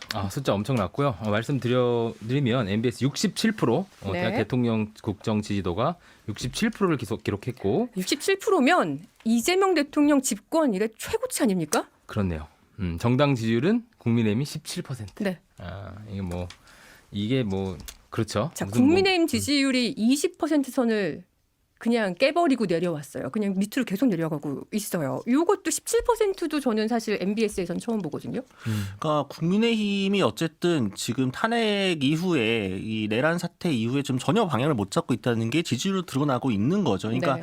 이전까지 일말의 어떤 보수의 기대를 걸고 있던 분들조차도 지금 등을 돌리고 있다. 저는 대표적인 신이 사실 이건 숫자적으로 정량적으로 증명된 것일 뿐이고, 어떻게 보면 일부 여론조사에서 보면은 장도혁 대표가 그래도 보수 대권 주자 중에선 선두를 달리고 있다는 말이죠. 근데 그 보수 대권 주자가 보통 대구, 그것도 서문시장을 가게 되면은 환호와 어떤 인파들이 몰려 들어가지고 어쨌든 대구 시민분들은 보수가 어려웠을 때도 적극적으로 도와주는 분들이었단 말이에요. 근데 분위기가 예전 같지 않다. 예전 같지 않다. 네, 보수 야당의 대표이자 지금 이재명 정권을 누구가 견제한다고 한다면은 많이들 찾는 아이콘이 보통 그 보수 야당의 대표이자 차기 대권 주자로 꼽힌 사람이 되는 거잖아요. 장 대표가 그 역할을 전혀 못 하고 있다 보니까 장 대표가 대구 서문시장 갔을 때 뭔가 그런 뜨뜻미지근한 혹은 조금 냉소적인 혹은 좀 외면하는 그런 뉘앙스가 나오고 있는 거죠. 네. 반대로 생각해 보았을 때 만약에 민주당의 정청래 대표가 광주도 호남이나 어떤 데 갔을 때 거기서 분위기가 냉랭하다고 한다면 이거 굉장히 나쁜 시그널인 거잖아요. 그렇죠. 근데 그런 것들이 이미 설 연휴 전에 나왔음에도 불구하고 설 연휴 이후에 나온 메시지조차도 이 그런 모양으로 나왔기 때문에 네. 결국에는 더 이상 기대가 없다. 특히나 이제 전 20일이 분기점이라 해서 여파가 아마 다른 요소도 계속 미칠 수밖에 없을 텐데, 여의도에서는 이날 장도영 대표의 메시지가 그래도 조금 이전보다는 다르지 않을까라는 기대가 있었어요. 심지어 네. 당 지도부에서도 네. 일부 있었습니다. 근데 막상 모여서 했더니 완전히 바뀌어버린 거잖아요. 그래도 완전히 또 세게 윤호개인은 근데 대놓고 외친 거와 다름이 없잖아요. 그러다 보니까 지금 당이 난리가 난 상황이기 때문에 지금 이 교통 정리가 안 돼가지고 지금 법 하나도 지금 필리버스터 할 사람도 제대로 못 구해가지고 있는 당이 어떻게 차기 내가 이 지방선거에 권력을 달라고 얘기할 수 있겠습니까? 그러니까 어떻게 보면 총체적인 난국이 요 숫자 하나로 드러난 것에 불과하다. 네. 그리고 지금 당장은 이 브레이크를 막을 방법이 없다. 저는 이 저점이 아니라고 봅니다. 네, 이 NBS 이 전국 지표 조사는요, 4개의 여론조사 기관이 함께 조사하는, 그래서 내놓는 결과입니다. 2주에 한 번씩 내놓는데, 그래서 이걸 인용을 좀 많이 하는 편인 여론조사예요. 근데 저는 이재명 대통령의 그 지지율이 67%로 가장 높게 나온 것도 굉장히 의미가 있지만, 그것보다 정말 주목하고 싶은 부분이 이재명 대통령이요, 그 지역별로 나눠서 결과를 봤을 때 대구, 경북에서도 50% 선을 훌쩍 넘어서 56%가 나왔어요. 그러니까 전국 모든 지역에서 이재명 대통령의 지지율이 50% 이하가 하나도 없는 거예요. 대구, 경북도 56%. 그리고 이재명 대통령에 대한 부정적 평가가 38%밖에 안 됩니다. 이거 진짜 국민의힘이 바짝 긴장해야 될 수치 아닙니까? 사실 이 수치가 예전 문재인 정부나 이럴 때도 나오긴 했었는데, 당시에는 평창올림픽이나 그런 아주 특수한 이벤트가 있을 때 이렇게 한번 터졌던 것 같은데, 지금은 그런 이벤트 없이 이렇게 나온다는 건 사실 엄청 잘 나오는 거고, 이를테면 정치 양극화가 소위 스마트폰 이후에 또 이제 확증 편향이 강해진 시대 이후에 전 세계 모든 1세계 국가들이 양극화 엄청난 정치 양극화를 겪습니다. 양당 그렇게 되는 거를. 근데 네. 이렇게 67% 나온 건 정말 이례적으로 많이 나온 거고요. 저는 한 3가지 정도 이유가 있는 것 같은데 네. 첫 번째는 이재명 대통령에 대한 좀 악마화가 좀 풀리는 건 맞습니다. 그동안 너무 대선 기간이나 일종에 너무 악마화를 시켜놨기 때문에 악마화를 시켰다는 거에 대해서는 이 보수 평론가 이석현 평론가 동의하시는 겁니까? 이제 실제보다 더 악마화를 시켰습니다. 그건 뭐 선거 과정에서 뭐 그렇게 되기도 하는데 어쨌든 아주 강하게 악마화가 돼 있었기 때문에 그 좀 풀리는 과정에서 네. 중도층의 그 에너지가 나오는 게 있는 거고요. 두 번째는 이재명 정부가 중도 실용 행보를 한 건 맞습니다. 소위 요즘 뉴 이재명이라고 여기저기 유행어처럼 하고 다니시는데 특히 최근에 60% 초반에서 67%까지 오른 거는 이제 김춘수 효과 같은 거죠. 김춘수 효과. 그들에게 이름이 붙여진 겁니다. 나는 민주당은 싫지만 이재명 대통령은 좋다라고 얘기하는 사람들이 그냥 그런 성향을 드러내다가 아 내가 그런 사람들이다라고 자각을 하기 시작하고 내 이름이 붙었네. 그래서 확실히 여기서 좀 굳히기가 들어가는 것 같고요. 세 번째는 지금 국힘이 저런 양상이 있기 때문에인데요. 원래는 우리나라에 한 40%가 보수가 있습니다. 네. 민주당이 싫은 사람들이 40%가 있어요. 그런데 이재명 정부가 지금 그동안에 이념적인 민주당스럽지 않게 하기 때문에 반사 얘기 지금 하나도 안 나오는 겁니다. 저 민주당 저렇게 하는 거 우리 보수가 나서 막아줘야지. 국힘을 살려줘야지. 이렇게 작동하던 게 하나도 안 먹히는 거죠 지금. 그러니까 이 3가지 정도가 작동하는 것 같고 이제 일당 프리미엄이 점점 없어질 것 같습니다. 국힘이 네. 일당 프리미엄을 갖고 치르는 마지막 선거가 될 수도 있다. 좀 그렇게 생각합니다. 네.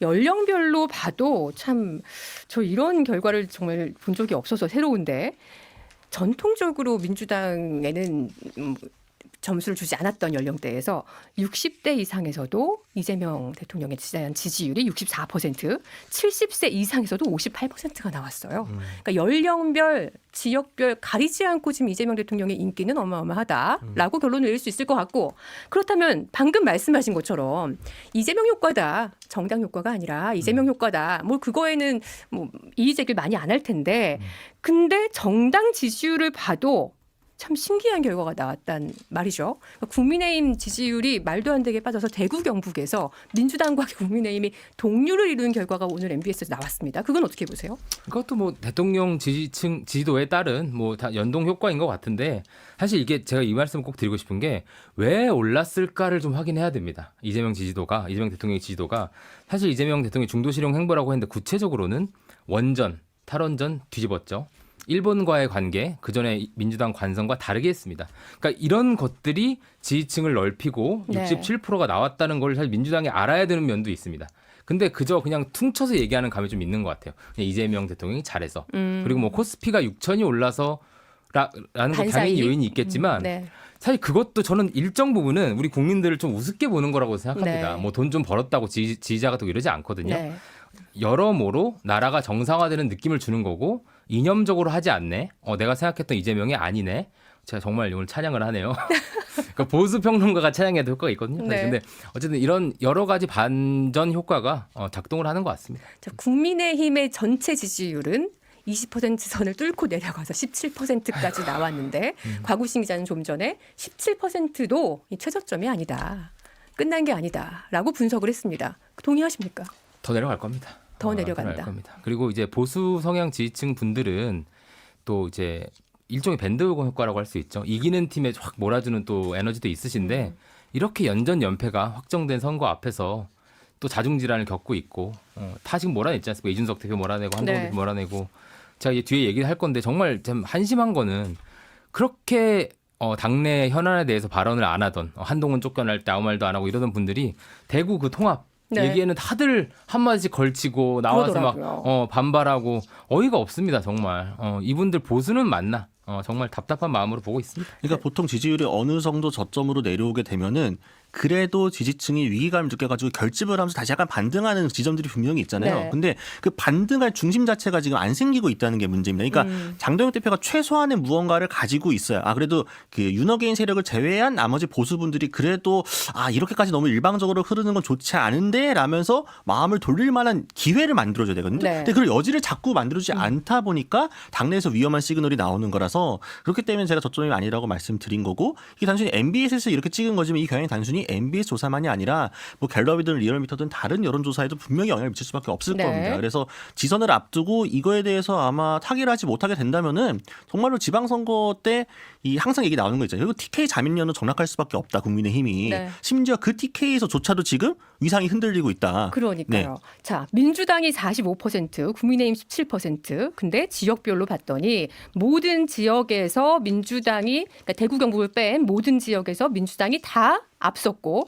대구 경북조차도 민주당 지지도 28%, 국민의힘 지지도 28%. 처음 보는 동률입니다. 그리고 대구 경북에서 지지하는 정당이 없다가 무려 37%입니다. 이번 6.3 지방선거에서 이 MBS 조사 결과가 큰 영향을 줄 거라고 보십니까?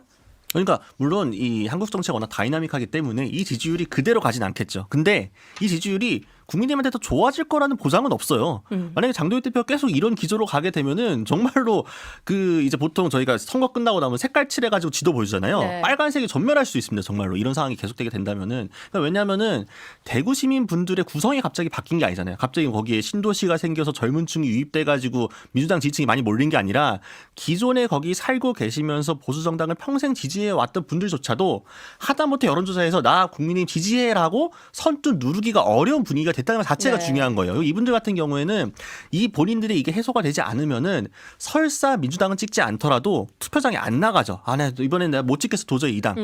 이분들이 안 나가게 되면 정말 선거가 그런 게 이제 뒤집어지는 거죠, 말 그대로. 지금 하다못해 국민의힘이 안심할 수 있는 지역구라고 했던 분들조차도 지금 이 흔들리고 있는 상황이기 때문에 물론 민주당도 여기에 뭐 안주해가지고 이제 이 박지원 의원께서 명언을 하셨잖아요.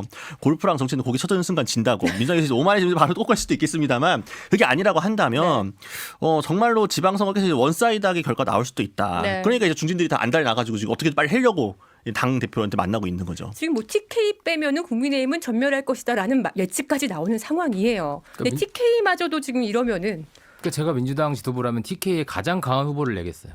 TK의 가장 강한 후보 누구라고 보십니까? 뭐 이를테면 자기네들이 보유한 후보 중에 정말 뭐 참신하든 어떤 방식으로든 아주 집중 공략 지역으로 하면 거기 쓸리면 이제 정말 날아가는 거거든요, 당이.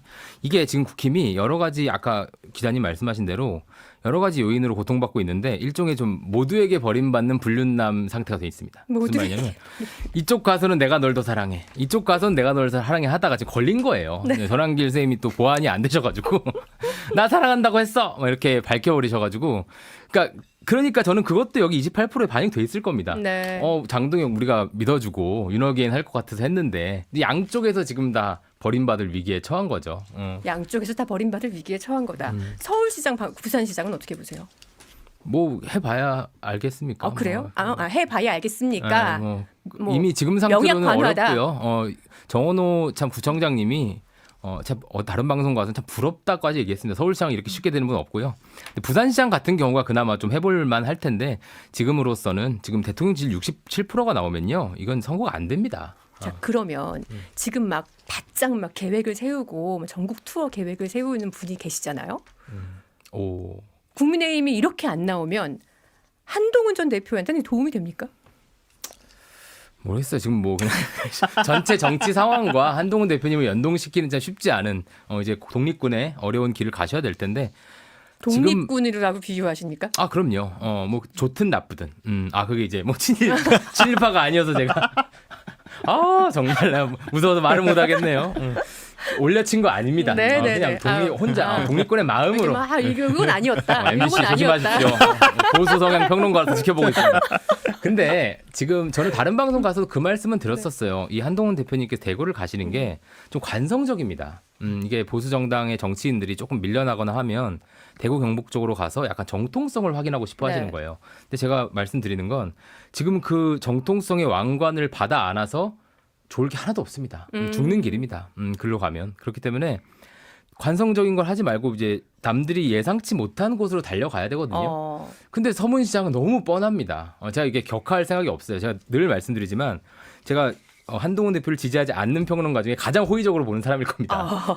억가를 안 하려고 하기 때문에. 근데 이번 행보는 조금 별로였다. 재미가 사실 없다. 한동훈의 서문시장 행은 너무 좀 익숙하기는 해요. 그러니까요. 그럼 어디를 먼저 갔으면 좋았을까요? 그러니까 저는 뭐 수도권이나 뭐 요즘 얘기 많이 되는 건 이제 경기 남부 쪽으로 많이 이동을 한다 얘기를 하잖아요. 어쨌든 지금 보수 정당의 기존 지지층을 물갈이해야 될 상황입니다. 부정선거로는 설득 못 하실 거예요. 종교와 싸우시면 안 돼요. 네. 그렇다면 종교와 싸우... 우리나라의 보수 네. 정당이 어느 지지층을 새로 드릴 것이냐에 대한 고민이 있어야 되는데 네. 또 서문시장, 또 문시장 이거는 재미가 없습니다. 네.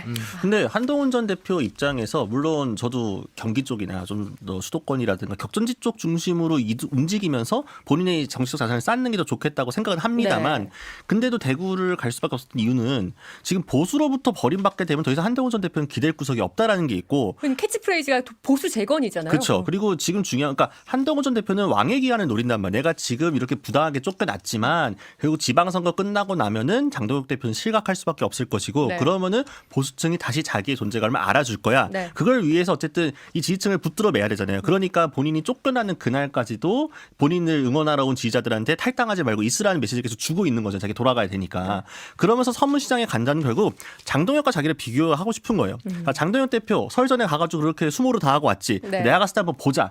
그러면은 바로 요 비교하는 그림이 보도로 나올 수밖에 없고 아마 어디서 사진 같은 거 붙여놓고 비교할 수도 있어요. 뭐 워딩 같은 거 부감샷 나오고. 이런 거 찍어서 네, 그런 거 나올 비교하겠죠. 수밖에 없거든요. 그러면은 장동혁 대표 입장에서는 안 그래도 리더십 위기인 상황에서 대구에서 서문시장이나 그러니까 정치적인 상징성이 있는 곳에서조차도 내가 한동훈한테 밀려 건들 수 없을 겁니다. 아마 그런 부분을 노리고 한 것 같다. 근데 그게 뭐 최선의 선택이었는지 모르겠습니다만 아무튼 굳이 해석을 해보자면 네. 그게 여의도 감성이에요. 그러니까 딱 누구랑 부감샷을 비교하고 네. 그러니까 지금 한동훈 대표에게 필요한 건 상당한 수준의 기적입니다. 지금 보수 정당을 재건한다는 것 자체는 엄청난 여러 우연과 기적이 필요한 거고요. 아까 말씀드렸다시피 지지층을 완전히 새로 구성해야 되는 상황입니다. 지금 아마 국민의힘 내에서 여론조사 같은 걸 해보면 네. 60%가 부정선거 민다고 하실 거예요. 그분들하고 어떻게 선거를 할까요? 그렇게 높습니까? 꽤 높을 겁니다. 아니, 국민의힘 최근에 들고 지지자 나왔잖아요. 그 의원총회장에. 그러니까 너무 그건 일부, 그러니까 행동하는 사람은 일부잖아요. 모르겠습니다. 여의도 연구원발 그 비공개 여론조사가 도대체 정확히 구체적으로 어떤 데이터인지 알 수 없습니다만 네. 장동혁 대표는 의원총회장에서 그 데이터를 들고 가가지고 확신을 갖고 얘기했다는 거 아닙니까? 그거 봐라. 그러니까 네. 민심이 이렇게 등 돌리는 거 아닙니까? 그러니까 그 안에서 그 자장 안에서 자꾸 게임을 하시려고 하면 안 된다는 겁니다. 친한계 분들이 저도 뭐 거기에 이제 친한 분도 있고 합니다. 근데 네. 좀 더 과감한 용기를 내셔야 됩니다. 지금 네. 뭐 정규재 선생님 같은 분은 길거리 나가서 당원 모집하고 정말 민심을 만나야 되고 또 하나는 지금 보수 정당이 저는 진짜 보수답지 않다고 생각하거든요. 네. 우파적 정책에서 한 발 정말 멀어져 있거든요. 이를테면 뭐 대형마트 뭐 규제 이런 것도 제대로 반응 못하고 네. 규제를 푸는 방식도 그러니까 이분들이 우파를 배운 적은 있나 이런 생각이 들 때가 많고 심지어 친한계 분들 그러니까 이를테면 개혁 보수라고 할 수 있는 분들도 전혀 그런 이제 이렇게 얘기하면 죄송한데 스터디가 안 돼 계신다는 느낌이 받을 때가 있습니다. 그래서 어디 모여가지고 뭐 정규제 조갑제를 선생님도 모셔서 네. 좀 연수를 하셨으면 좋겠다 싶을 정도로 근데 그런 거 없이 자꾸 이제 기술적으로만 이렇게 부감샷 달라 그러고 하니까 우파답지 않다는 소리를 듣는 겁니다. 이대로면 정말 어려울 것 같습니다. 근데 진짜 서문시장 그 좁은 골목에서 사람 많아 보이게 만드는 건 이렇게 어렵지 않지 않아요? 사실 그 팬클럽 분들 버스만 타고 와도 그림을 만들 수가 있죠. 그거 왜 못 만듭니까? 네. 이제 그것도 못 만든 장동혁 대표는 좀 우스워지겠습니다만. 그거 저 바꾸셔야겠어요. 아니, 근데 그거는 잠깐의 말 그대로 자아 도취 말고는 아무것도 의미가 없는 거죠. 나는 지금 네. 기분 좀 좋아. 근데 그게 아니라 정치를 해가지고 뭔가 내가 증명하고 보여줄 거라고 한다면은 정말로 지금 이 한동훈 전 대표께서 돌아다니는 게 아니라 이석훈 평론가님 모셔가지고 한 말씀 좀 듣고 네. 예, 컨설팅 좀 네. 받고 해야 되지 않을까 싶긴 합니다. 그러니까 이 지지층이 확대도 안 된다는 거 아니에요. 근데 팬클럽만 데리고 다니면. 네, 그렇죠. 근데 또 새로운 지지층을 만들어야 된다는 이석규 평론가님이 한 말씀 좀 해주셔야겠는데요. 그럼요. 저는 이제 한동훈 대표를 그렇게 억까하지 않는다고 네. 말씀드린 거는 최근에 그 새벽 배송 논쟁 같은 거는 네. 매우 잘한 기획입니다. 저는 그런 거 계속 해야 된다고 생각해요. 네. 그러니까 지금 우파적 경제관이 지금 무너졌고요. 네. 그러니까 이를테면 저쪽에 보편복지론에 대해서 이쪽에 선별복지론을 받아쳐줘야 되거든요. 네. 이를테면 오세훈 시장이 그런 거 지금 디딤돌 소득 이런 거 내놨습니다. 그런 거 잘 발굴해서 붙어야 돼요. 근데 지금 이제 더 어려운 거는 이제 그렇게 해서 붙어도 네. 이재명 대통령의 우클릭 앞에 정말 힘들다는 겁니다. 네. 지금 그리고 되게 또 AI 시대가 오고 있어서 이 보편적 복지를 대비해야 되는 상황이 되긴 했어요. 뭐 그런 이제 논의까지 갈 수는 있는데 네. 어쨌든 이 우클릭 앞에 이렇게 자기네들끼리 이렇게 싸울 땐가 저는 제가 이준석 대표나 뭐 한동훈 대표님 딴 방송에 사실 비판 많이 안 합니다. 그런데 저는 좀 답답할 때가 있어요. 두 분이서 이렇게 네. 소위 지지층들끼리는 막 인신공격도 엄청 합니다. 그래서 그런 거 되게 싫어하거든요. 네. 그럴 필요 없다고 생각하고 정말 이 보수 가치가 무너지고 있는 절체절명의 순간 앞에 두 분뿐만 아니라 이 보수 정치인들이 좀 대의를 좀 가져주셨으면 좋겠어요. 네. 대의 앞에. 예. 자, 이재명 대통령의 국정 지지율 대구 TK에서 무려 56%가 나왔습니다. 자, 지금 이 기록, 이 오늘의 여론조사 결과가 가장 뼈아픈 건 당연히 국민의힘이겠죠. 국민의힘의 주호영 의원이 오늘 아침 김종배의 시선집중 나와서 한 얘기 들어보시겠습니다. 그렇죠. 예. 그러면 지금 당 지도부는 지금 보도를 보면 오늘 이 대구 경북 지역 의원들을 모아서 행정통합 찬반 투표를 한다 뭐 이런 보도가 나오는데 맞습니까? 예, 10시에 대구 경북 의원들 모이라고 하던데 예.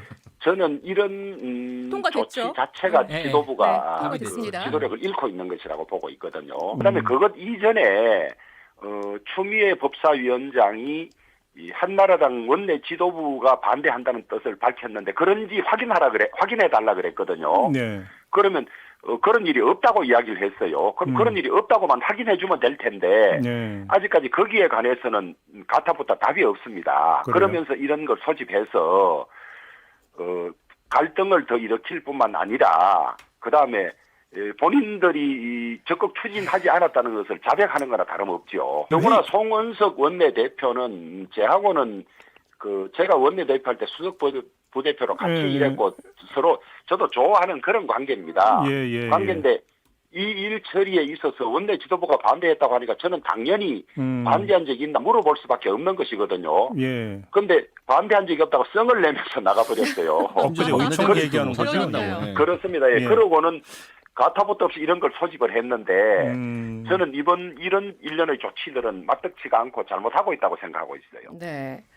일단 이 내용만 봐도 내부 갈등이 아주 상당하다는 걸 느낄 수가 있는데요. 지금 국민의힘을 출입하고 있는 출입기자가 바로 이 자리에 앉아 있습니다. 네, 안타깝게도 그렇습니다. 네, 곽우신 기자가 파악한 분위기 좀 전해주시죠. 그러니까 이게 대구 경북 통합 문제가 진짜 어떻게 보면 뇌관을 건드렸다고 볼 수 있는 게 뇌관을 건드렸다. 네, 왜냐하면은 이게 어떻게 보면 대구 경북 통합은 대구 의원들한테는 굉장히 진짜 어떻게 보면 명운이 걸려 있는 거였고 그쵸. 이전 정권에서도 얘기가 없었던 게 아니었어요. 대전 충남하고 좀 맞물려 있는 부분이 있습니다만 대구 경북을 이번에 통합함으로써 좀 발전적으로 이제 예산도 좀 따오고 권한도 좀 얻고 해야 그 보수 지지층들이 뭔가 할 말이 있을 수 있을 네. 텐데 이게 지금 이재명 정부의 공으로 가는 건 싫은 거예요.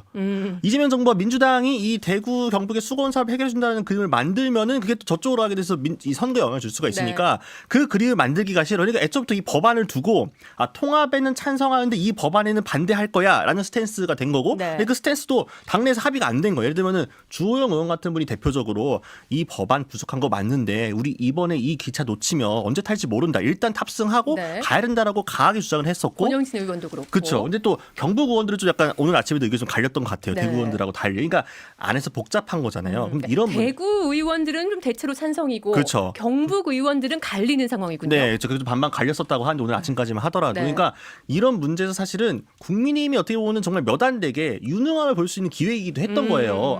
대구 경북 통합법 우리가 발의가 제대로 된 거 보여줄게. 딱 내놓고 나서 우리 이 법으로 가자. 대체 토론하자 하면서 상임위에서 정확하게 좀 했었어야 되는데 국민의힘 뭐만 하면 상임위 보이콧하고 안 들어가.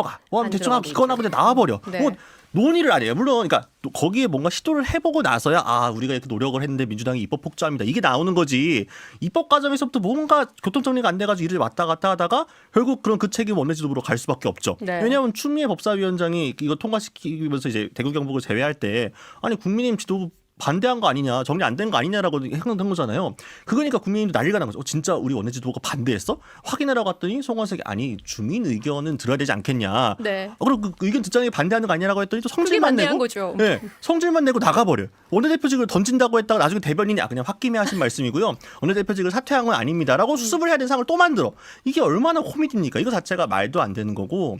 송원석 원내대표가 너무 다혈질이에요. 이런 부분에 있어서도. 송원석 원내대표는 김천이죠. 네, 지역구가. 경상북도 김천이라서 아마도 경북 의원들의 반반 갈리는 지역 분위기를 대변한 저는 있다고 생각을 해요. 지역 주민들도 의견이 갈리니까. 근데 네. 의견을 낼 수는 있지만 본인이 원내 대표로서 원내 촬영탑이면은 의원들의 이견이 있는 문제일수록 잘 정리해가지고 뭐 의원총회를 미리 하든 토론을 뭐 하대하고 정리를 해야 되는데 이건 못 해놓고 어떻게 나한테 그런 모욕적인 말을 하고 박차고 나가버리고. 그리고 원내대표 직이란 이거 선출직이잖아요. 네, 이 무거운 직을 그렇게 쉽게 던져놓고 나중에 원내대변인이 기다리고 아닙니다. 사퇴하는 거 아닙니다. 하고 있고. 이게 그러니까 여전히 이분이 예전에 당직자 조인트 깔 때에서 변하지 않은 거예요.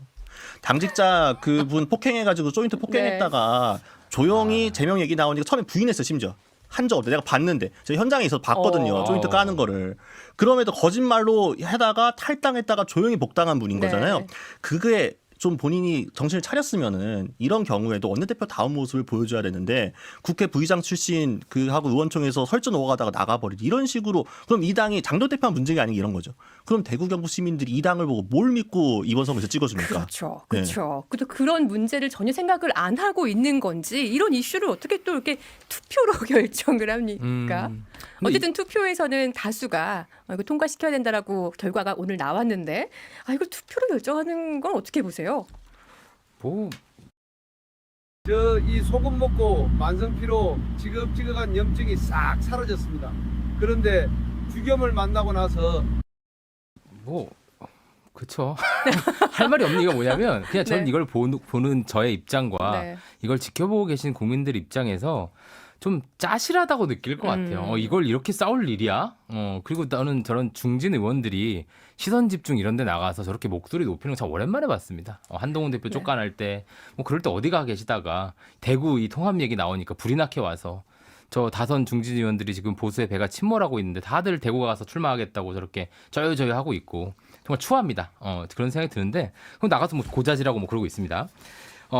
어떤 생각이 드냐면 이 보수에게 지역균형 발전이라는 거에 대한 그 철학도 있어야 돼요. 그냥 통합하나 아니냐 이런 거에 지금 저렇게 하실 때가 아니거든요. 철학이 없다고 보시는 겁니까? 없습니다. 사실 지금 이 지역균형 발전이라는 테마도 어떻게 보면 큰 정부론으로 연결할 수 있는 거고 지역에다 자꾸 이제 예산을 투하하는 것에 대해서 재점검해보자 이렇게 얘기를 해야 됩니다. 뭐 베트남의 뭐 또럼 서기장 이런 분들은 지금 행정구역 개편도 이제 엄청 해서 3단계를 2단계로 만들고 막 그런 식의 작은 정부를 만들려는 그런 게 보수죠. 근데 베트남 보수보다도 못하다. 베트남은 공산당입니다. 심지어. 그러니까 공산당보다 못합니다 지금. 그래서.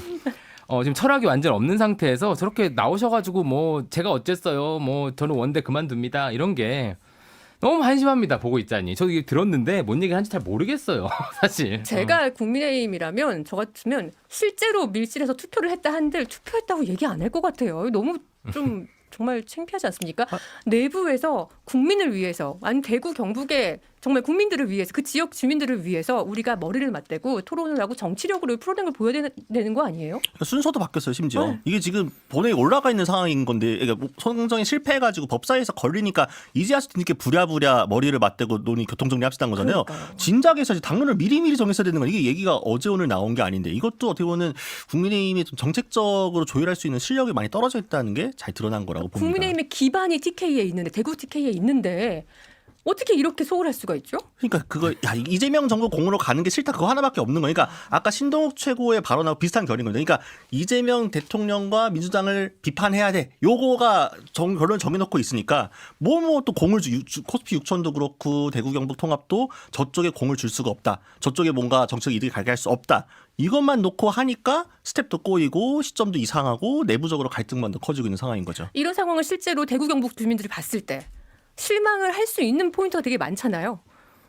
뭐 이 특정 사안에 대해서 실망하기에는 이미 실망할 일이 많습니다. 이거는 여러 가지 뭐 딱히 새삼스럽게 뭐 실망할 건 아닌데요.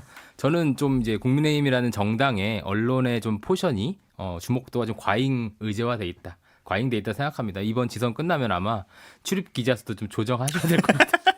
아니 왜 그러냐면 너무 자잘해요 이 이슈가. 제가 말씀 토론하기가 뭐 저 부의장님이 나와가지고 막 고자질하고 있고 이런 걸 보면서 우리가 막 한 길게 얘기를 하는 것 자체가 참 그런데 어쨌든 저는 여기 앉아 있으면서 내가 보수 평론가는 맞나 이런 좀 에반게리온식 질문을 하게 되네요. 대구 경북에서의 지방선거 결과는 어떻게 예상하세요? 조심스럽게 여쭤봅니다. 광역자치단체장까지는 저는 뭐 지금 단계에서 뭐 갑자기 색깔이 바뀌거나 하긴 좀 어렵겠지만 그 밑에 단위들에서는 분명히 좀 변화가 있을 수 있다. 특히 이제 뭐 예를 들면은 이 보궐선거가 생기는 지역구들 있잖아요. 수성갑이라든가 그런 데서 또 어떻게 될지 모르는 거고. 그러니까 예를 들면은 지난번 수성갑 같은 경우에도 김부겸 전 총리가 나온다고 하니까 주호영 의원이 지역구를 바꿔가지고 저격하러 가서 성공한 맞아요. 케이스였거든요. 그러니까 그게 아니었으면 또 어떨지 모르는 거였기 때문에 그 정도로 이제 민주당한테는 이번에 한번 지역주의 깨는 차에서 도전해볼 만하다는 분위기가 만들어지면은 실제로 국민의힘이 이기더라도 그 격차가 젖잘싸만 만들어도 민주당은 이기는 거거든요. 그러니까 민주당은 손해볼 게 없는 게임이 만들어지고 있다는 것 자체가 큰 거고. 그러니까 저는 이 대구 경북 통합에서 주호영 의원이 가장 목소리를 많이 높이는 이유가 물론 본인의 절실함과 대구시장 출마도 엮여 있겠습니다만은 당내 역학관계 변화도 분명히 있다고 생각을 해요. 왜냐하면은 주호영 의원이 지난 주말에 출판기념회를 했는데 출판기념회 하면 보통 보도자료 내잖아요. 보도자료의 제목이 뭐였냐면은 장동혁 축사 안 받은 주호영 출판기념회였어요. 장동혁 대표의 축사를 하지 않았다 대구에서 그리고 출판기념회를 했다는 거를 홍보 포인트로 삼아가지고 보호자료를 낸 거잖아요. 이것 자체가 지금 주호영 의원이라는 사람이 대구시장에 도전하면서 대구에 계속 뿌리를 두고 있는 사람인데 난 장동혁하고 좀 거리 두고 충분히 갈 수 있어. 갈 거야. 재밌다. 이걸 오히려 나의 차별점으로 갖는 거잖아요. 그러면서 지금 지도부가 각을 세우고 있는 거기 때문에 큰 맥락에서 어떻게 보면 주호영 의원을 위시하고 있는 소위 말하는 당내 주류, 당권파와 거리가 멀지 않았던 사람들도 이제 분위기가 바뀌고 있다. 이렇게 볼 수 있을 것 같습니다. 대구 시민들에게 홍보하는 포인트가 장동혁 축사 안 했다. 네, 그렇죠. 그게 될 정도인 거죠. 어떻게 보세요? 이번 6.3 지방선거에서 TK 결과. 비교할 만한 선거 결과는 2018년에 문재인 정부 때 그때 이제 평창올림픽 직후에 대승이 있었죠. 그때 구미시장도 아마 민주당이 소위 먹었던 상황인데요. 저는 그때보다 더 파격적인 결과가 나올 수 있을 것 같습니다. 지금 분위기라면. 근데 이제 중요한 변수는 민주당 내 지금 내전입니다. 사실 그게 어느 정도 봉합되냐에 따라 그게 만약에 잘 봉합이 된다면 그러니까 제가 아까도 말씀드렸다시피 이재명 대통령의 중도 실용 행보를 민주당 기존 분들이 좀 이해하셔야 돼요. 잘 이해 못 하시는 것 같아요. 그냥 코스피 나왔고 뭐 이런 식으로 퉁쳐서 얘기하시는데 정말 그 관성과 역진하는 굉장한 변화가 있었거든요. 이제 그런 식으로 간다면 이번에 상당한 파격적인 결과가 나올 것 같습니다. 한동훈 전 대표가 사실 어딜 출마할지 계속 얘기를 안 하고 있거든요. 뭐 우리 어제 그저께 나왔던 분석 요원분들은 계속해서 계산을 돌리고 있다. 근데 아직 보궐이 정확하게 안 나왔으니 끝까지 계산기를 돌려 나중에 말할 것이다라는 분석도 하셨어요. 근데 대구시장 출마설도 계속 솔솔 나오고 이게 잦아들질 않고 있잖아요. 어떻게 보세요? 저는 대구 출마는 많이 올라왔다. 그러니까 저는 다른 지역구보다는 대구가 가장 가능성이 높아 보이긴 합니다. 근데 대구시장 출마보다는 보궐을 노릴 가능성이 크다. 근데 그러면은 딱 지금 아까 말씀드린 수성갑. 주호영 의원의 지역구가 비고 주호영 의원이 어쨌든 바른정당도 갔다 왔었고 나름 당 안에서 합리적인 소리를 듣고 있고 지금 장동훈 대표랑 각도 세우고 있고 여러모로 봤을 때 그 지역구에 한동훈 전 대표가 나간다고 해서 일단 분위기가 처음엔 나쁘지 않다. 심지어 제가 지금 정확히 매체명이 생각이 안 나는데 그 지난달에 보도가 나왔던 중에 하나가 실제로 한동훈계에서 이제 논의를 했을 때 대구시장도 고려를 했지만 주호영 부의장이 나가고 주호영 부의장과의 관계를 고려를 해가지고 대구시장은 접는 걸로 정리를 했다라는 보도가 지역에서 나왔던 제가 기억을 하거든요. 그건 뭐냐면은 안에 옵션이 있었다고 하지만 결국 수성갑 쪽에 도전하는 쪽에 조금 방점을 찍어보고 그러니까 어쨌든 여러 옵션 중에 가능성 높은 옵션으로 지금 두고 보고 있는 건 맞는 것 같습니다. 그리고 뭐 영선을 탈피하는 게 사실 최우선 목적일 것 같아요. 일단 국회로 들어와야 그 다음에도 뭔가 세력도 생기고 구심점이 생길 테니까요. 네. 어디 출마할 것 같으세요? 뭐 대구 들어보니까 대구 같네요. 근데 대구로 가는 게 좋은지에 대한 저 의견은 아까 말씀드렸고 대구 가서 지면 내상이 클 겁니다. 저는 그쵸. 되게 어려울 것 같은데 차라리 이제 민주당 성향이 강한 혹은 이제 경기권에 세대적으로도 민주당을 지지하는 성향이 많은 그런 곳에 가서 지면 소위 미래를 보여주는 그런 효과가 있을 텐데 사실 이거 저희 제가 이준석 대표 부실장 했지 않습니까? 옛날에 지역구 고를 때 다 했던 고민입니다. 대구 가서 지면 내상이 클 것이다. 그러나 보수를 적자를 지킨다는 의미에서 거기로 갈까? 아니면 경기 남부를 뚫어볼까? 그런 고민을 하고 있는 와중에 저는 뭐 이준석 대표가 선택을 잘했다고 생각하는데 한동훈 대표의 방금 같은 그런 이제 취재 결과를 보면 너무 뻔해요. 계속 말씀드리지만 네. 지금 뭐 삼국지 그냥 예전 게임하는 것 같아요. 이 여의도의 관성에서 벗어나셔야 됩니다. 그 당시 이주석 의원의 고민도 사실 영선 탈피였잖아요. 그쵸, 네. 고민은 목표는 똑같단 말이에요. 근데 어떤 결과를 보일지 궁금합니다. 자, 우리 또 준비한 영상이 남아 있는데 와, 우리 너무 많은 얘기를 해서 시간이 벌써 이렇게 왔습니다. 경찰에 오늘 두 사람의 출석 모습을 보려고 하는데요. 너무 당당한 모습으로 출석한 두 사람. 먼저 첫 번째 영상부터 보시죠. 뒤로.